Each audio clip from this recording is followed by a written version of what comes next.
c'est fou, c'est l'affaire à fou pour une nouvelle vidéo. Qu'est-ce que tu regardes comme ça?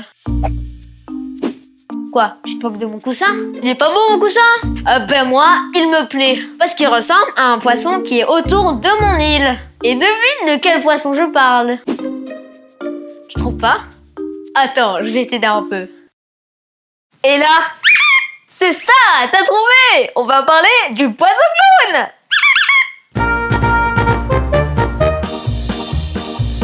Donc normalement, on devrait rire un peu. Enfin, je crois. Le nom scientifique du poisson clown est Amphiprion chrysogater. Oui, je sais, je suis cultivé. Le plus célèbre des poissons clowns, c'est Nemo. Lui, il est rouge et blanc. Mais il existe une trentaine d'espèces avec d'autres couleurs. Et ils font partie de la famille des poissons demoiselles. Ça veut pas dire qu'il y a que des filles, hein. C'est juste qu'on appelle cette espèce des poissons demoiselles. Les poissons clowns vivent un peu partout dans l'océan Pacifique, la mer Rouge et l'océan Indien où se trouve notre île, la Réunion. Celui-là, par exemple, est une espèce de poisson clown propre à l'île Maurice et à la Réunion. On les retrouve dans les lagons et les pentes externes entre 2 mètres et 40 mètres de profondeur. Et leurs maisons sont les anémones. Oui, je sais, ça pique les anémones. Ces tentacules sont venimeuses. Si nous, on vivait dans une anémone, on ressemblerait plutôt à ça. Ah, ça pique! Pas terrible pour se faire des amis. Mais depuis qu'il est tout petit, le poisson clown effleure par petites touches l'anémone, jusqu'à être totalement insensible au venin. Du coup, personne ne vient l'embêter, car les autres poissons savent que l'anémone est mortelle.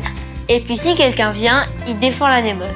En fait, ils se protègent l'un et l'autre. L'anémone protège le poisson et le poisson protège l'anémone. Sympa! À la maison, enfin dans l'anémone, c'est le plus gros poisson qui dirige.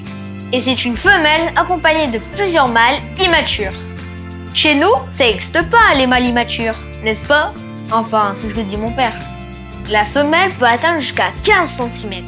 Et si un jour elle meurt, le mâle principal devient femelle. Attends, j'ai bien compris là? Ça veut dire que le gars devient une fille? Imagine, il m'arrive un truc pareil. Ah, mais qu'est-ce qui m'arrive?